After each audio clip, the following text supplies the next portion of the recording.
2018 until June 2024, you were not reappointed after the formation of the Government of National Unity in June 2024, but rather your successor, Minister Mkhwanazi, was appointed. Now, before that, you had also served as a National Commissioner for 2 years until there were misconduct allegations against you. You were suspended in October 2011 and then removed in June 2012. Do you want to tell us about that? No, thanks. Thanks on If you do need some assistance, it's in your statement. But I'm sure you can. I'll look at the from assistance, memory. Yeah. But I also deal with the assistance that I know. Thanks. Thanks, honorable members and all that are present. I think all my life has been on security matters. After elections in '94, I was a member of the legislation KZN, and I was the first chair of the Safety and Security Portfolio Committee in that province. And I held other positions as chair of chairs and all that, but the main one was that I was a chair of the Safety and Security Portfolio Committee. That was a province which was very violent and a lot of turbulence even after elections. I'm sure the members that come from that province will remember that. When the violence, otherwise mainly political violence, subsided nationally, in KZN did not. There were still some killings. The major killing was on the 25th December 1995. Remember, we've gone for election in '94. In a place called Shoba Shobane, when 19 people were killed on the 25th of December. I'm sure everybody knows what is the 25th of December. So violence went on at a mass level, but later it got a little bit an organized kind of violence. So when one became the National Commissioner, had to look at the mandate of the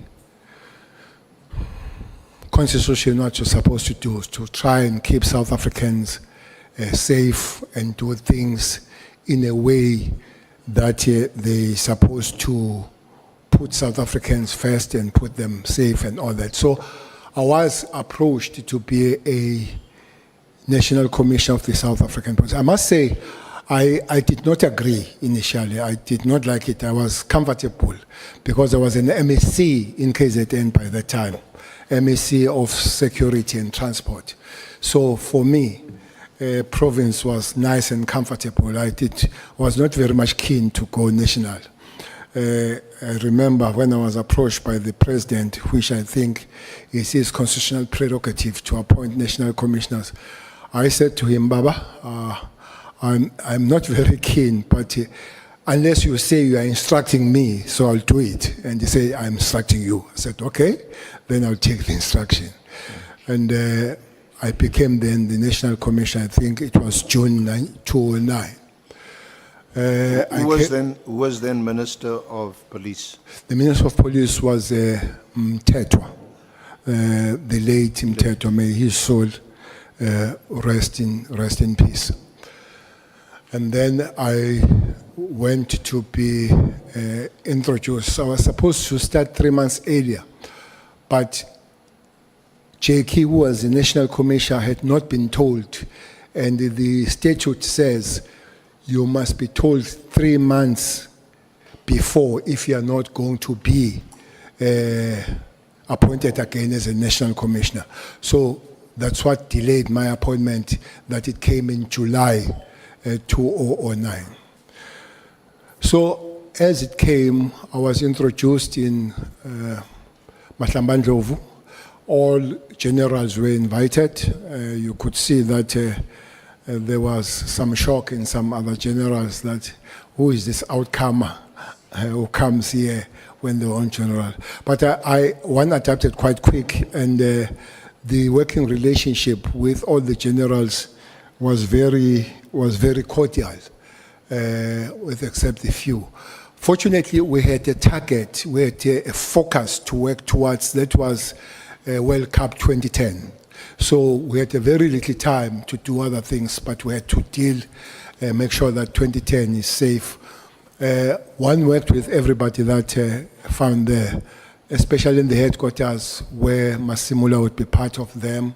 General Brace was there, General Libya was there, General Cruiser was there, and General Mafume was there. I guess she's Shivambu now.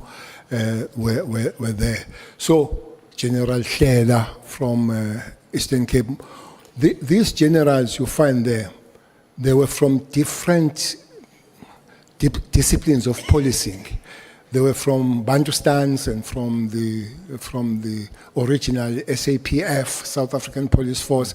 They've been put together mostly by Bheki Cele, and that's why you've got 2 days to celebrate in the South African Police. It's the first Sunday of September, where you remember all the fallen heroes, especially those that have fallen in the line of duty. And then you have the 27th of January, where you celebrate the finding of the South African Police Service from the force. So you find, but you could see that there were still tendencies of where people come from and all that, but we had a project to work on, which made life much easier, working towards 2010. Was then Brigadier Mkhwanazi, was he also part of your team? Brigadier Mkhwanazi was quite a junior at the time, as you say, Brigadier. But for some reason, I found myself working quite close with him. In 2010, when I think the World Cup was supposed to start on the 9th of June, if I'm not mistaken, when I was in PE, launching the TROT, known as Amabaret, I was phoned by the president of SAFA, Danny Jordan, to say that there is a crisis coming on, and then can I see you with immediate effect? So I know that we'll be discussing immediate a long time. Yes, and did you meet him immediately or some months afterwards? So he said, "Can I see you immediately?" So I saw him that day. That immediately was that day when I saw him. I flew from PE straight to OR. I find him seated there with Valk. I forget his first name. Valk was the Secretary General of FIFA. Jerome Valk. There was a problem. This was around March now. There was a problem that the World Cup is being taken away from South Africa.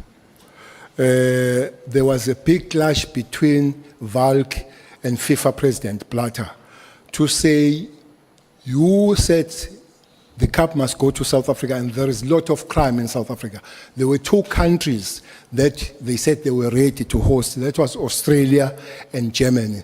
Remember, Germany had hosted it previously. So we spoke with President to say, how can we save the World Cup? It was on the score that I assembled the team of generals and the police, and we went to Zurich to make the president. To be honest, the nation does not know that South African Police Service saved 2010. Without that meeting, without us going to Zurich and making presentation with all participating countries, sometimes with their heads of security. It took us a long time. General Praise made a good presentation. Among those, most of them were generals, except 3 that were brigadiers. Mkhwanazi was part of that. Mkhwanazi had come in because he was responsible for ORS. This is a response services, which puts together all special services, special forces of the South African Police. Is your special task team. Now it will be your NIU. There are CATs under there, and there are TROT. That time, there was no TROT, and I think there were no CATs. Specifically, it was Special Task Force and NIU. Then Mkhwanazi was part of that. And for some reason, we work quite closely with him. I'll come back what happened as he becomes the first or the acting National Commissioner. So we made the presentation there. All countries were saying, are not going to go to South Africa. The people that were leading that rebel were British. And clearly, if British could not come to the World Cup in South Africa, many people were going to join them. Until at the later stage, we were supported by Brazil and all that. And Germany was very vocal to say, we are ready. And remember, they have launched it previously. So from that meeting, fortunately, there was a meeting, a General Assembly of Interpol in Lens, in France. So we had to fly there to convince the Interpol to say it's safe to come to South Africa, so that the campaign of safety and coming to South Africa is not just pushed by South Africans alone, but is also pushed by Interpol. That's how then we managed to work on the 2010 coming to South Africa. So that's why I'm saying that we had a project to work on, so we had not much time of differences among and between ourselves as officials in that particular time. And finally, 2010 did come in South Africa. Yeah. I think most, if not all, South Africans are indebted to the work done by the police during 2010. It was probably the high point of the trust that people had in the police. Or maybe the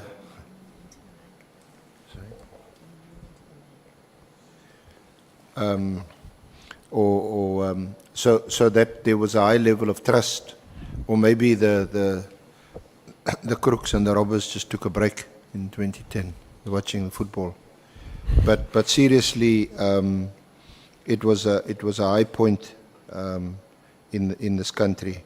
But for you, the honeymoon was over in October 2011, when you were charged with some misconduct. Just tell us briefly about that, and also then your removal. Yes, it is true. I think we continue to work very well as a South African police. Quite several benchmarks. For instance, we managed to establish what is known as SAPSET,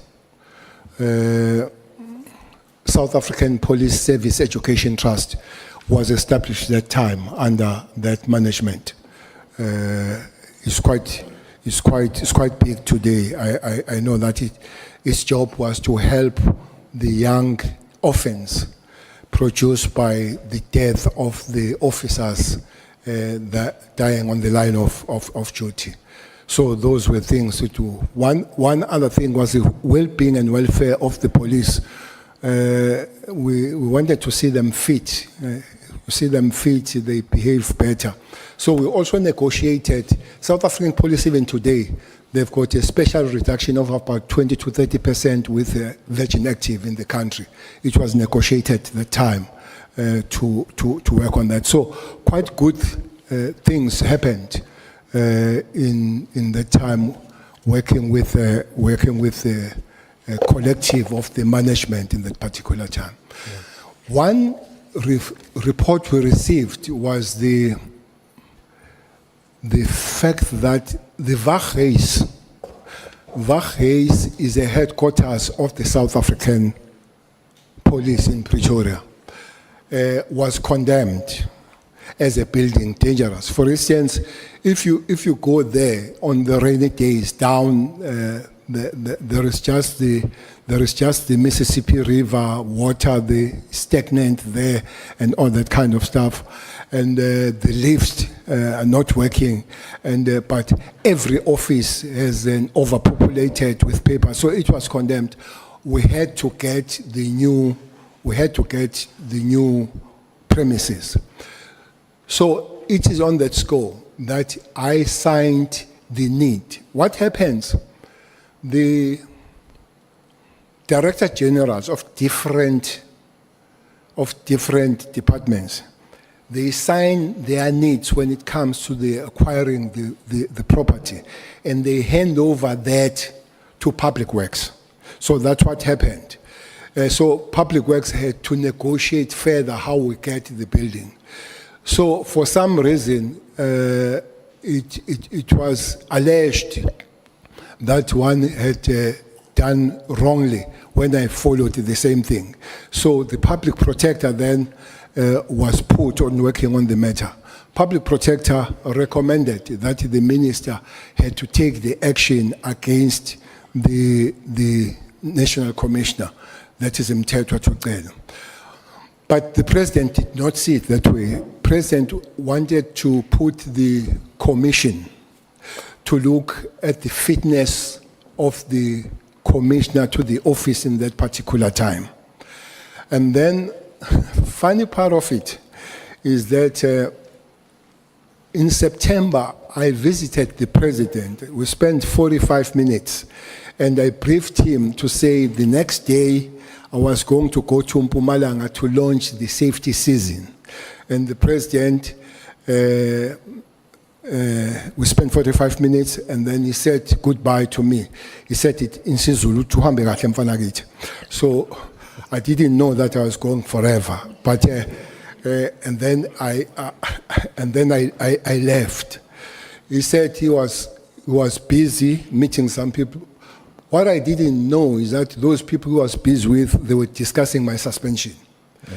And then, as I was at work in Mpumalanga, I remember we arrested somebody with a big bag of dagga. The journalist came to me and asked me, "What do you want here? Because you are suspended." I said, "No, I'm not suspended." They said, "No, you are suspended." I checked with the staff. If they check, I was told that at 2:15, the president has in live TV read my suspension on TV.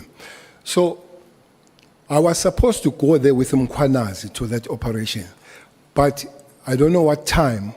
In the morning, I was told that Mkhwanazi was not going to come because he has been phoned the previous night. He's now the acting national commissioner. No, he was phoned the previous night that he must not go, he must go and see the minister. So the rest is that then he was to be made the acting national commissioner, which means minister and the president, they know that they're going to suspend me, but they allowed me to go and be suspended on the field. And as I was busy working. So as I came back, I was then suspended national commissioner, but the announcement was made as part of suspension that Judge Mohoro would lead the commission,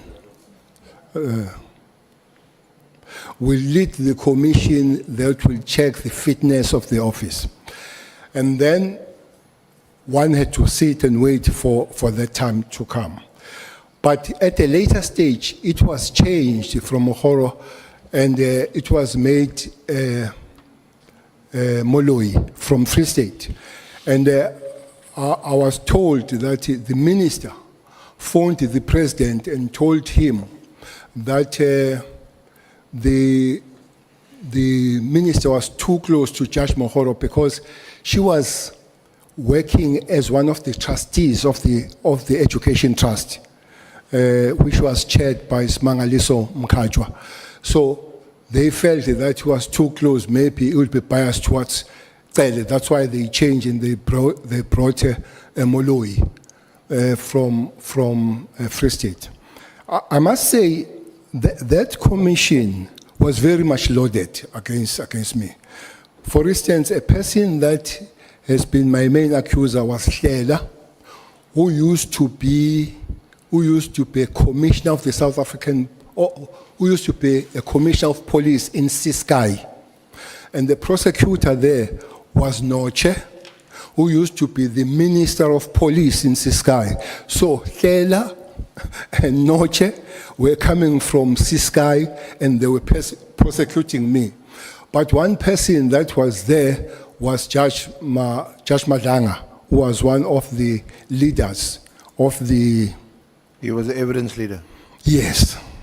And then finally the decision was taken. I was found not to be fit for the office, and then I guess in 2012, then I was fired.